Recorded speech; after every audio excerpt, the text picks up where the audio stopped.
splash white to that deck and still call it that. Okay. But okay. I guess he wanted to play Stoneforge Mystic and Jace the last time they were legal. Yeah, why not? Who can blame him? Right, I can't, for certain. So. Now this list of mono red, it looks very similar to what Patrick Sullivan has been recommending as of late. Right. He has the Kiln Fiends. Kiln Fiend lets you kill people a lot faster than you were ever able to prior to this. The deck only plays 20 lands. It looks like a Tempest block red deck. You know, you're playing 12 creatures that cost 1 mana, 8 creatures that cost 2 mana, and 20 burn spells. Yeah.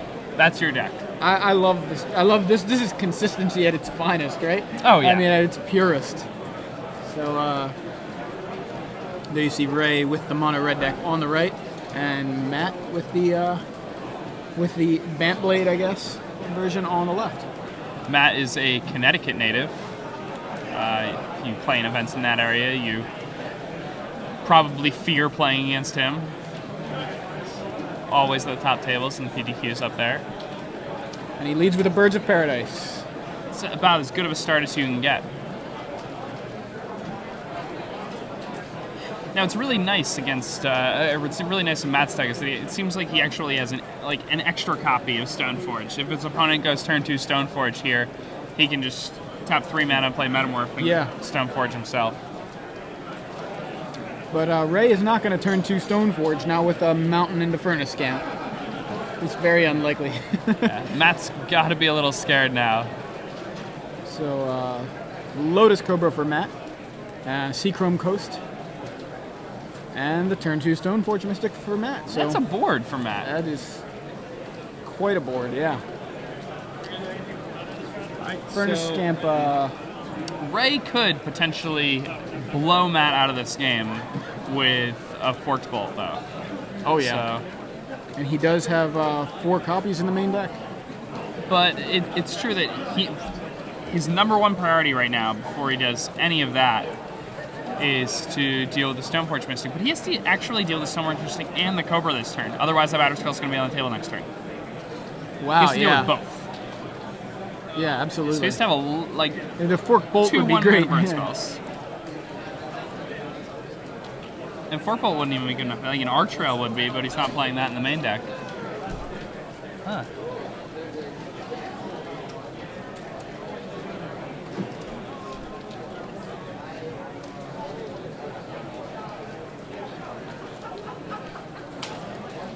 This is a rough spot for Ray. Yeah, that's an opening. Yeah, not only side. the turn 2 Stoneforge Mystic, but also the turn 2 Lotus Cobra. That's, I mean, that's some of the. I mean, obviously the scariest turn 2 play you can see, and one of the other scariest turn 2 creatures you can see. But he just has Teetering Peaks for his Furnace Scamp.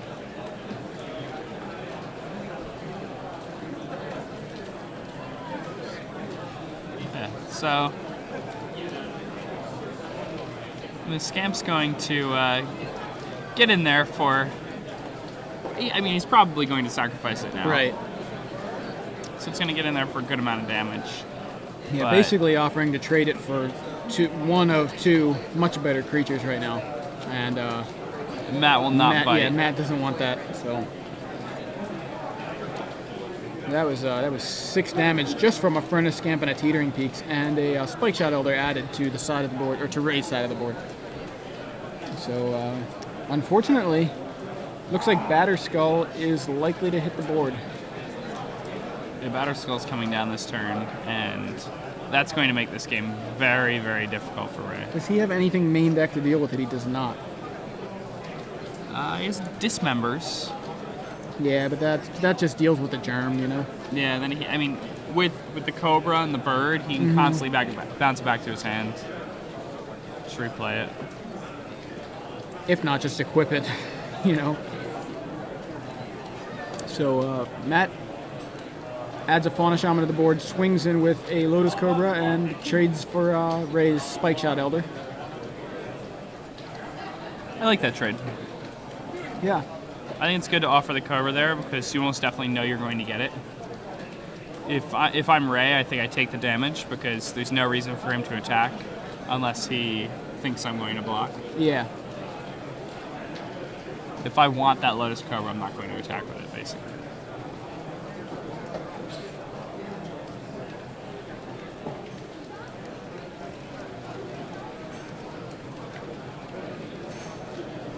So Arid Mesa from Ray immediately goes to the graveyard, and I guess that means Ray has some sort of 3-mana play here. And now he's probably going to Stagger Shock the Fauna Shaman if he played the untap land this turn.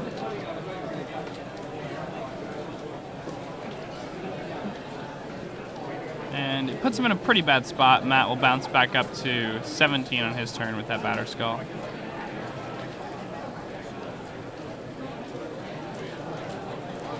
Yeah, so here comes the Batter Skull, and in response, Ray has the Stagger Shock for a Fauna Shaman on Matt's side of the board. Yeah, I didn't think he wanted to give Matt the opportunity to activate that Shaman. And for a lot of other cards, you wait for players' upkeeps, but a card like Fauna Shaman, you do not want to let it use its activated ability. Yeah. So Ray's going to drop to 15 here. Matt's going to jump back up to 17.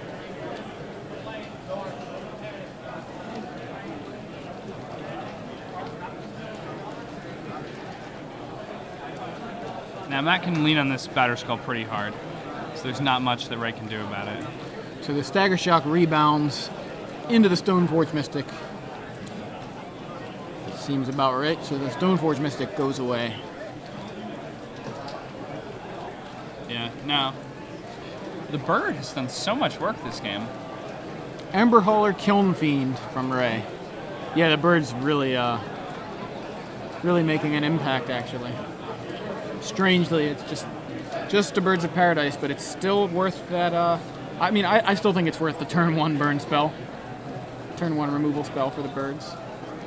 So there's Dismember for the Ember Hauler, while Ray can't take advantage of that, that additional and Matt's ability. going to drop down to 15.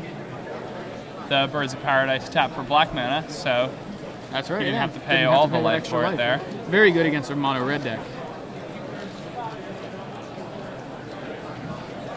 Yeah, Dismember, not the best removal spell against the mono red decks when you're not playing black. Yeah. But he, Giving them a free spell and a half. yeah, pretty much. So Matt does have a second Lotus Cobra, which he adds to the board before passing back to Ray. And that Cobra's good. Forces Ray to have a removal spell for it if Ray wants to attack with the Kiln Fiend.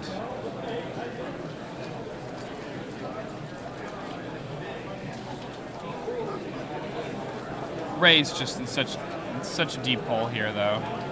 Yeah, it's odd. Like, I really wonder what these like these kind of very aggressive decks. Like, what is their plan against Batter Skull? I mean, I don't know. I'm not typically very aggressive. I don't play very aggressive decks typically. So, and seeing Batter Skull, I wouldn't. You know, it's another reason why I wouldn't. You know, so it makes the game very hard for aggressive decks. I mean, and it's like, well, if you have the answer for Batter Skull, then fine. Yeah, okay, I can understand. But I'm like looking. The best he can do is burn a Germ. That's not really dealing with Batter Skull. I mean, he can win before it hits play, but when Stoneforge Mystic is in the format, that's a really, you're putting yourself under a lot of pressure to win really quickly. So he does have an answer for the Lotus Cobra in the form of a Spike Shot Elder. But again, no answer for the Batter Skull, so he's going to crack right down to 7 and pop back up to 23 himself. He has 1 card left in hand. I believe it's a Birds of Paradise. He's probably just going to pass the turn over. He doesn't need to show his opponent that card. Yeah, Stirring Wildwood added to Matt's side of the board there.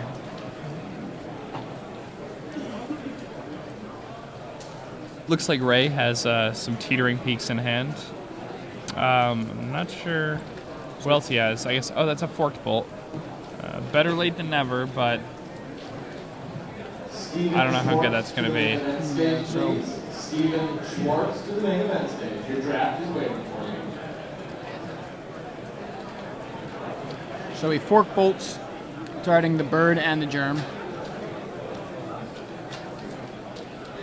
And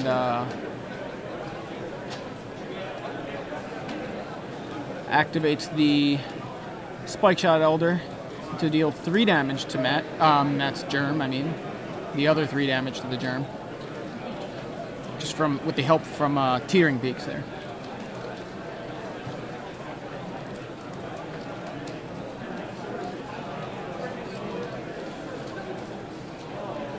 So, goes into combat with the Spike Shot Elder and the Kiln Fiend. The Spike Shot Elder is going to be bashing For 3, right? 3, and the Kiln Fiend for 4.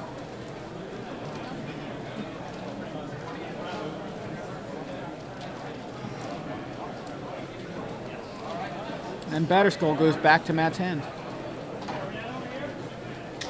That's probably just going to drop this Batterskull on the table again. Seems really hard for the red deck to beat that. Yeah, again, here's an example. He dealt with the germ, but not with the Batterskull. So he's going to be in a situation right now where he has to deal with the germ again. And that's one of the real strengths of playing the version with green, is with the mana guys, your Batterskulls are these just unbelievable threats. You can constantly be returning them to your hand and replaying them as your opponent deals with the germ that it's sitting on. So yeah.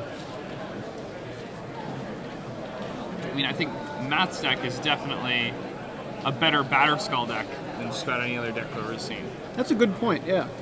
And, I mean, while he does lose Stoneforge Mystic and Jace, that boost it gets from those green mana creatures, that sticks around, so we may see a lot of Batterskulls in decks like this. So Ray adds an Ember Hauler to his side of the board and passes return with 3 mana open.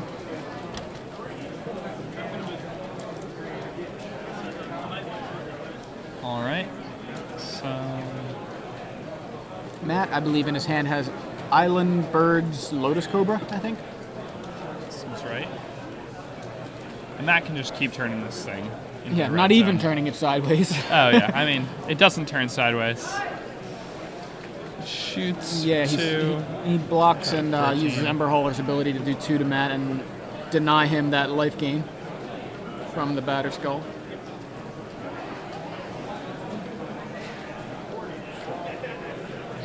Matt looks like he's considering Birds. Yep, Birds of Paradise comes into play.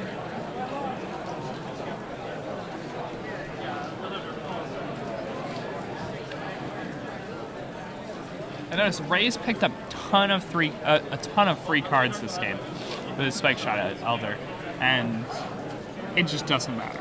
Right, it's that Batterskull is just back-breaking. Yeah, and it was the Stoneforge Mystic that got the Batterskull, because the Stoneforge Mystic got the Batterskull. Yep. And then he had to use a removal spell on, his Stagger Shock took out 2 guys.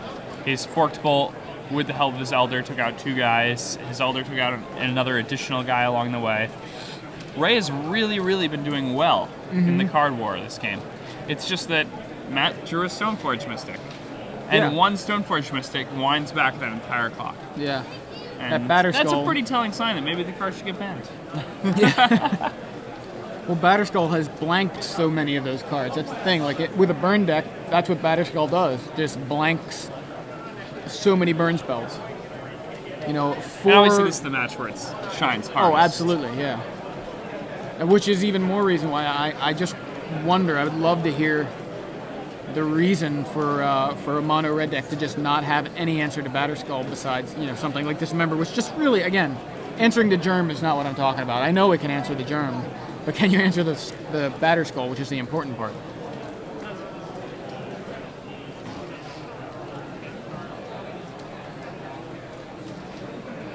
All right, so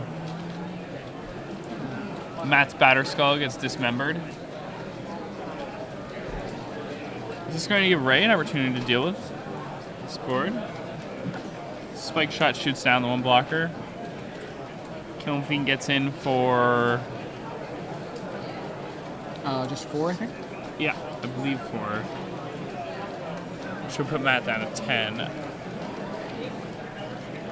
Yeah, I don't mean to imply that it's unwinnable, but it's really a difficult race, How much life has that Batterskull gained, and how much is it threatening to gain still? I mean, because it's still there.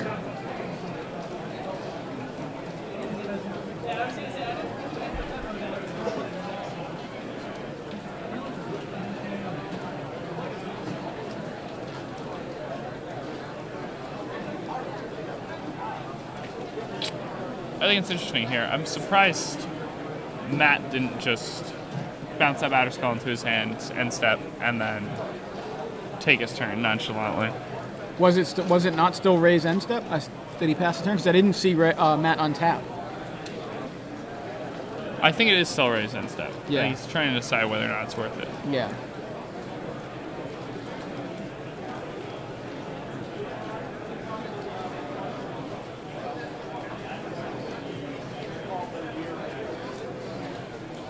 So Ray passes a turn. He does bounce his own batter skull back to hand, and again, and how many? Here's another Baneslayer Angel. How many cards is that batter skull drawing him? Just going tap 3, return it, bring it back down again. You know what I mean? Like all these other cards, he's just drawing are still sitting in his hand. It looks like he's going with, yeah. I'll add a Lotus Cobra and a batter skull.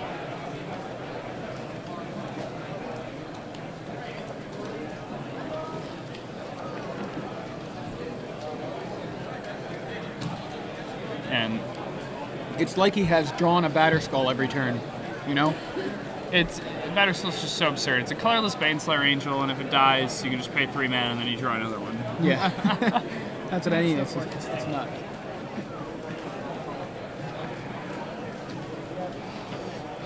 Ray's going to deal with that Lotus Cobra and then just pass the turn, no attacks.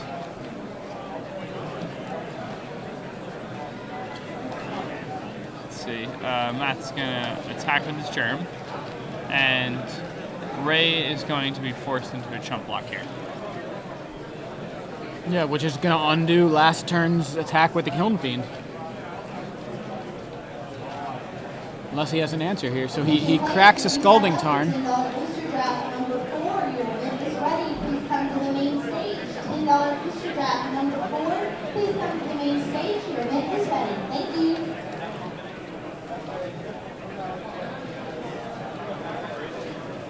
I like that play from Ray. Ray blocks with Spike Shot Elder and pays 3 mana to kill his own Spike Shot Elder before his opponent gains the life. Yeah, not bad, but apparently still decides to pack it in, I think. You know, when you're playing a deck like Mono Red, a lot of the time you need to know when. Yeah, when to pack it in. Yeah. But there's also luxury to playing a deck like that because you can take your time a lot more than other players because your deck is much more likely to win in the early turns of the game. That's true, yeah. What do you think about the, the choice these decks have, the mono red decks have to deal with equipment? They have Crush, they have Shatter, which is what Ray chose to use in his sideboard, and they have Manic Vandal. And I know there's, I think different players choose different things. Manic Vandal obviously is the 2-for-1. You have the dude to attack with. That seems like the best play to me, just because you want those guys to be there. So why would a player choose something like Shatter over Manic Vandal, in your opinion? Well, Shatter's an instant, which is really important. People flash in Batter Skulls in your combat step, and Manic Vandal doesn't help against that. True. Whereas Shatter does. Manic Vandal also costs 3, and you can't really side in any 3-drops. You're probably not siding out your Starter Shock. Fair enough. So I think you need to just,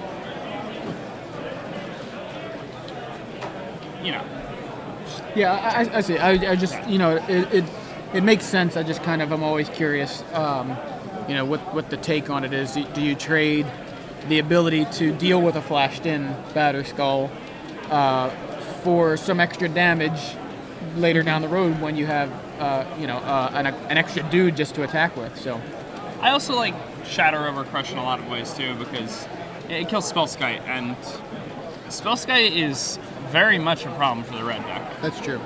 This is a huge blocker. So anyway, for anybody who's just joining us, I'm Joey Pasco.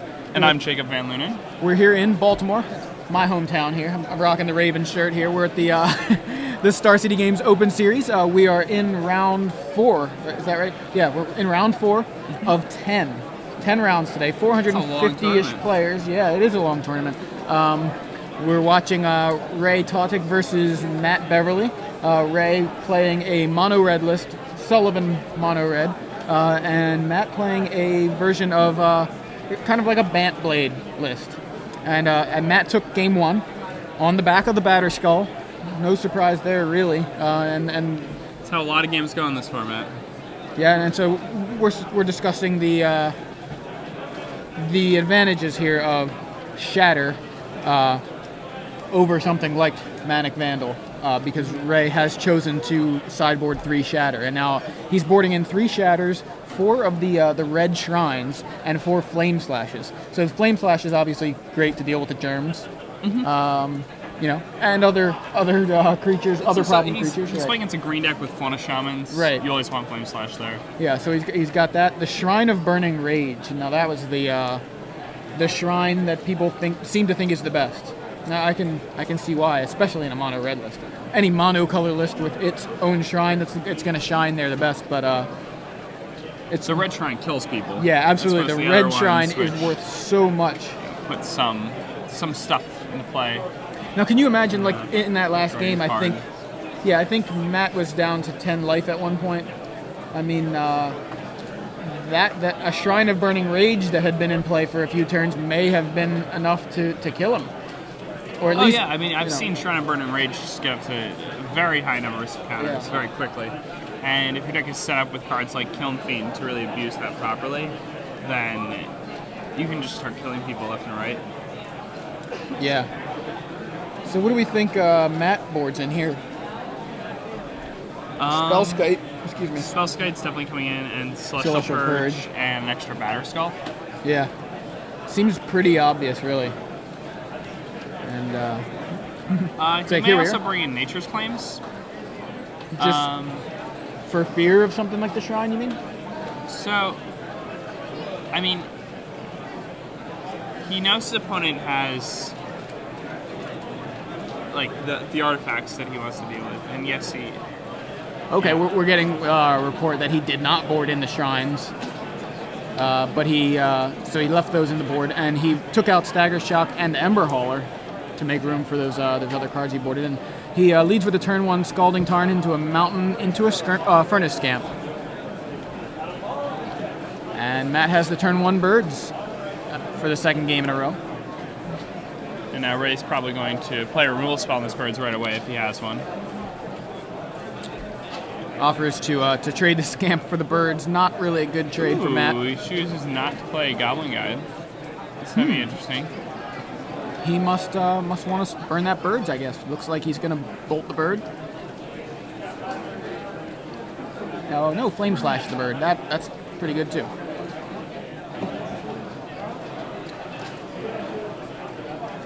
And he does not have a second land. Matt adds Lotus Cobra to the board. Now that's not going to live for too long. Ray is going to get a Lightning Bolt up on loose. Or on Matt's Cobra. So Ray Scalding Tarn in the Mountain, and does he offer to trade the Scamp for the Lotus Cobra first? I'm sure he'd offer it. Yeah.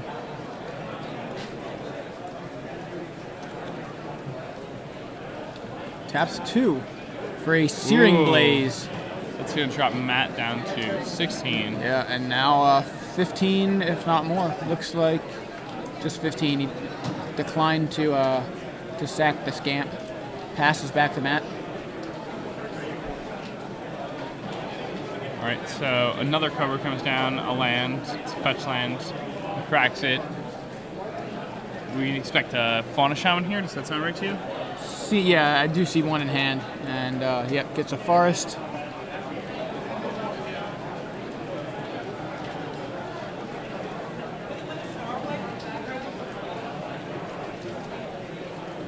And Fauna Shaman. All right. Ray drew another Searing Blaze. That's pretty good. Does he have the land to capitalize on it, though? I don't believe he does, because I don't think he didn't have his second land drop on turn 2. He drew it on turn 3, and so if he just drew Searing Blaze, he does not have a third land. He does, however, have several other options here, I think. He's got at least a bolt.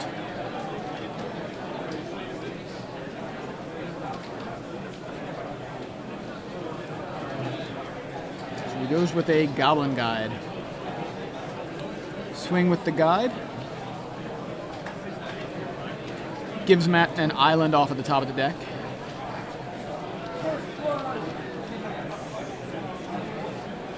Now, Ray again is in a super awkward spot where he must really feel like there's just something he has to do. Yeah, so there's Stop a this from chaining. bolt for the Lotus Cobra, but he's going to give Matt the opportunity to start using that Fauna Shaman, and no, instead he adds a Jace to the board. Seems powerful. He's probably going to take that up. He's playing against red. Look at the top card of Ray's library. Hopefully you can set him up not drawing well.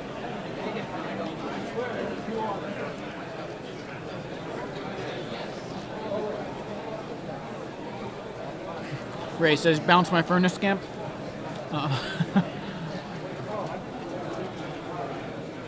Matt decides to brainstorm.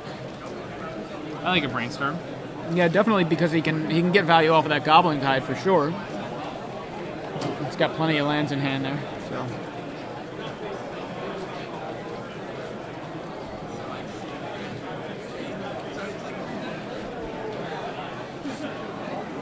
And Ray looks like he drew a Spike Shot Elder, I think. Yes, that's Spike Shot Elder. He has an Ember Hauler, a Spike Shot Elder, and a Searing Blaze in hand. Yeah.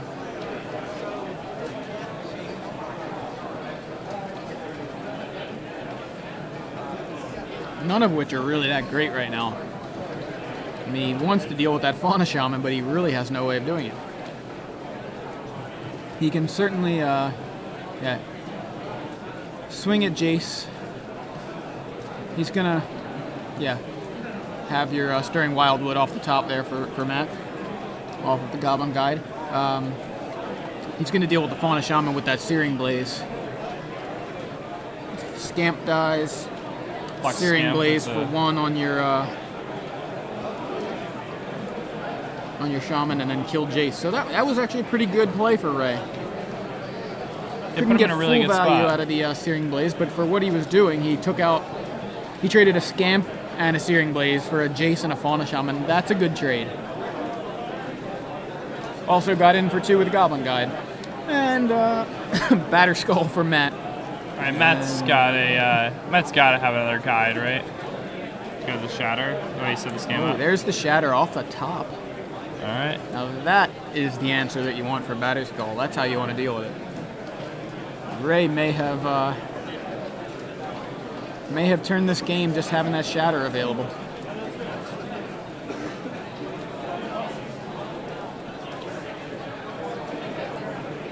It's really interesting. This is a match that, normally when Batter Skull resolves, it's just over. Yeah. It just shows how good artifact removal is in these specific spots against these decks. He had it at the perfect time because I don't think that was in his hand. I think he top decked it right after the Batter Skull hit the board.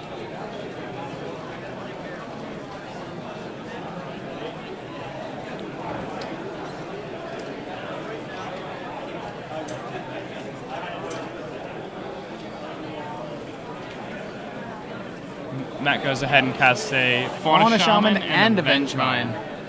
Now, Fauna Shaman combos very well with Vengevine in a deck like this. What you would normally do is play a Fauna Shaman on a very early stage of the game, and then just start discarding Vengevines to it and getting more Vengevines. And what eventually will end up happening is that you'll have all 4 of your Vengevines in your graveyard, and you haven't been using cards. Yeah. To have to go and, It's a pretty sick combination between those. So Ray adds a second Goblin Guide and a Spike Shot Elder to his side of the board, but declines to attack into the Vengevine Fauna Shaman combo on Matt's side of the board. Matt passes back, and Ray now adds Ember Hauler to his side of the board. Ooh, good draw step for Matt. Matt, what did he see? Was that Stoneforge Mystic? Yes. So he plays a Stoneforge Mystic. Let's see, Batterskull is sitting on the top there. He looks like he's getting something else. Ah, Sword of War and Peace. That makes much more sense. It certainly does. Let me read this. Pro Red Scoop. I don't know. He's in trouble. Matt stabilized. Ray not able to take advantage of it, and Matt able to add Sword of War and Peace to the table. Equips it to Vengevine. Vengevine now a 6/5 Pro Red, Pro White. Ray can't block it. Yeah, the Pro White, Pro Red on Sword of War and Peace is just so absurd. And that's going to gain a few life from the trigger there. Yeah. Ray probably takes a few damage from that trigger there. I'm not sure exactly how many cards are left in his hand. Now he has the Bolt, but it looks like it's way too late for something like that. Yeah, what he needs is another Shatter at this point. I mean, I don't know how he can really get back into this without another Shatter. Especially with just 2 mana available. Like, he can't even, even with a handful of burn spells. You can't unload on your opponent or anything like that. Yeah. So you really wish you had, like, Smash to Smithereens and things like that. So, is there a line of play? Okay, so he's bolting the Fauna Shaman. Yeah, Vengevine's just gonna kill him. I mean, he needs to use the cards in his hand just to not take damage. He can't sandbag at all. Yeah, and he's got a Teetering Peaks, I saw, but I don't know that he almost seems to be hesitant to use it. I mean, he can get in with his guys here, but there's not that much value to it. Right. I guess you could put your opponent in like burn range if you have one last spell. Right. It's kind of at this point, Vengevine. He can't block the Vengevine anyway, and he can basically get in for I mean, let's see. He's got. Okay, so he adds Teetering Peaks. Looks like. What's he gonna pump? No value in pumping the Spike Shot Elder for its ability. Giving it the extra power seems good though.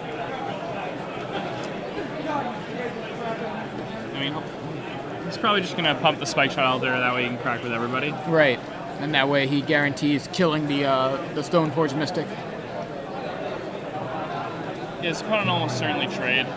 Does that? Yeah, let's see. Which is a trade that I like for Ray at this spot. No, but he goes with the. Looks like the Teetering Peaks pumped the Ember Hauler. Oh, that's not bad either. Because then if his opponent decides to have a removal spell for the Ember Hauler, then he can always respond by nabbing one of his opponent's things. Yeah, so doing some math here. By the way, a Fauna Shaman on the top of Matt's deck, so giving him no value off of those double Goblin Guide triggers. So we have,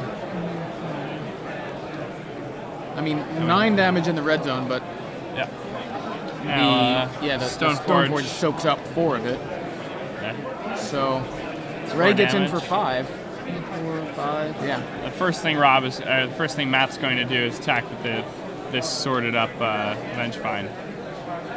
It's one of the most powerful things you can really do in this format. No reason to play a land and essentially give his opponent a free point of damage.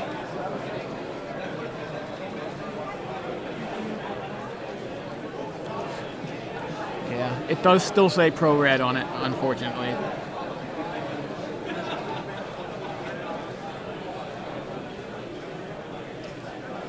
Now, Sword of War and Peace is the card that, before New Phyrexia really saw play, I thought that card was going to be the most busted thing in the mirror because it's a mirror breaker. Right. Plus it's Project Hawks to attack. I thought like Inkmoth Nexus would probably make like a showing. Yeah. If you'll have 2 or 3 copies.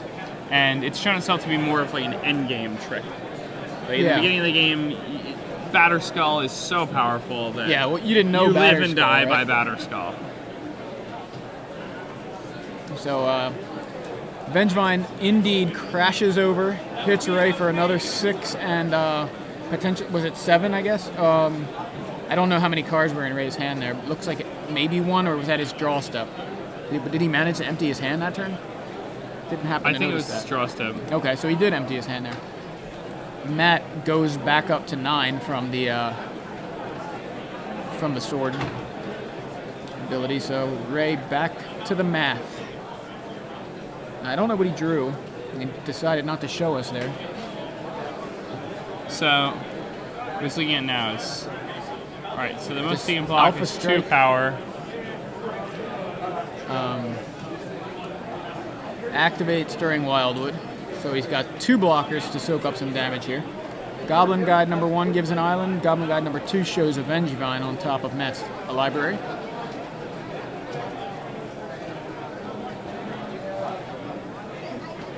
You're ordering some blockers here. Yeah.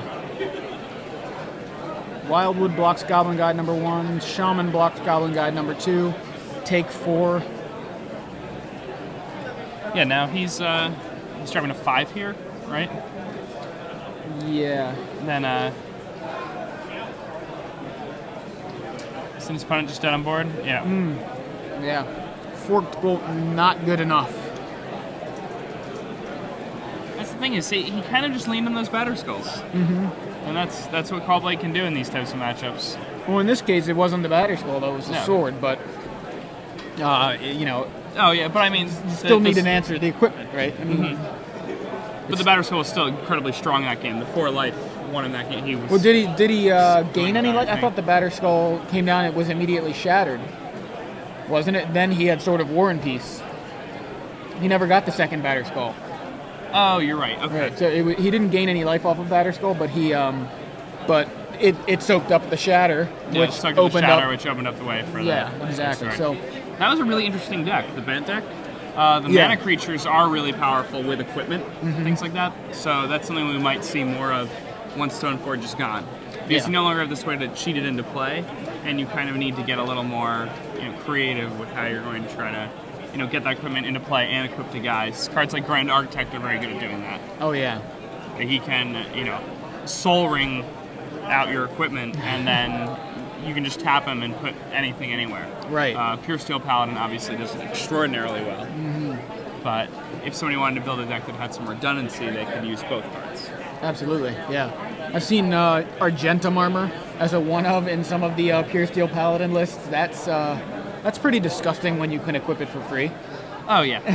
I mean, build your own Eldrazi.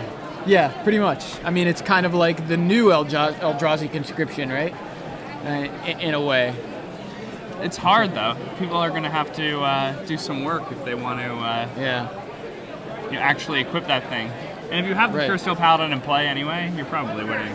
Yeah, you don't necessarily need it. It's just one of those cards. It's like it's so cool if you do it, though. Yeah, absolutely. It's just like, what do you do against an Argentum armor? I mean, lose.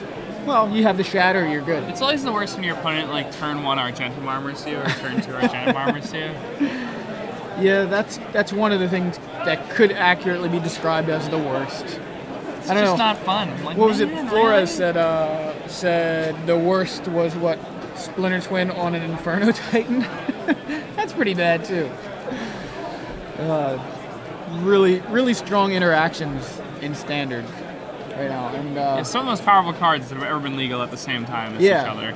I'd say we have more powerful cards to play with in Standard right now than we have since Urza's. Yeah, really. It's interesting too because whereas in Urza block, I think there was a lot more powerful effects happening on the stack. A lot of spells going on the stack. I mean, Urza's block was all about degenerate power. Right. It wasn't about, fair power. Right. And then we weren't casting 6/6s that were just, the best 6/6s we've ever seen for 6 mana. People were, just killing each other in turn 1. Yeah. There were lands that tapped for multiple mana. Yeah, it's funny because... It's a lesson they learned quickly. That's a no-no. Tolarian Academy, Gaia's Cradle. I actually just traded a friend of mine for his 2 Gaia's Cradles that he's had since he was the guy I was sitting with. He's just getting back into the game. He's like, I want to play vampires. Here's the stuff I have for trade. And here's my old Standard deck. 2 Gaia's Cradles, Crop Rotation, Stroke of Genius. He was Deranged Hermit. It was like here's my standard deck. The last one I had Gaia's Cradles in it and Stroke of Genius, and it was funny because he's just like, Deranged Hermit. So Equilibrium, bounce back the Hermit, replay it, just get tons of guys. Gaia's Cradle, Stroke of Genius you, or Stroke of Genius myself, draw a bunch of guys. It was that was his standard deck, and he's like, what do you want? So I got him all the Vampires cards he needed, and Equilibrium's really good. It's interesting. I traded him for basically like. It's one of those fun cards to play with. Absolutely, and I was I've never played with it myself. Like I played him against him when he was playing it, and that was fun. But yeah, I was just like, here, I'll get you back into standard. You give me your old cards that I can use, and I think I'm gonna build a elf combo because now I'm like, I want to use these guys' Cradles, and that's pretty much the only place to use them in Legacy. Oddly, I had 2 Gaia's Cradles that I traded for him for that deck, and then he stopped playing, so I've had them since then. I just always kept them. I was like, I don't really want to trade those. Maybe I'll use them one day, and now here he comes back, and I'm like, I'll just use them myself. So kind of a funny turn of events there, but Gaia's Cradle, Tolarian Academy, Sarah's Sanctum. What were the other ones? I can't even remember. Was there a red and black one? I can't even. No, there weren't. No.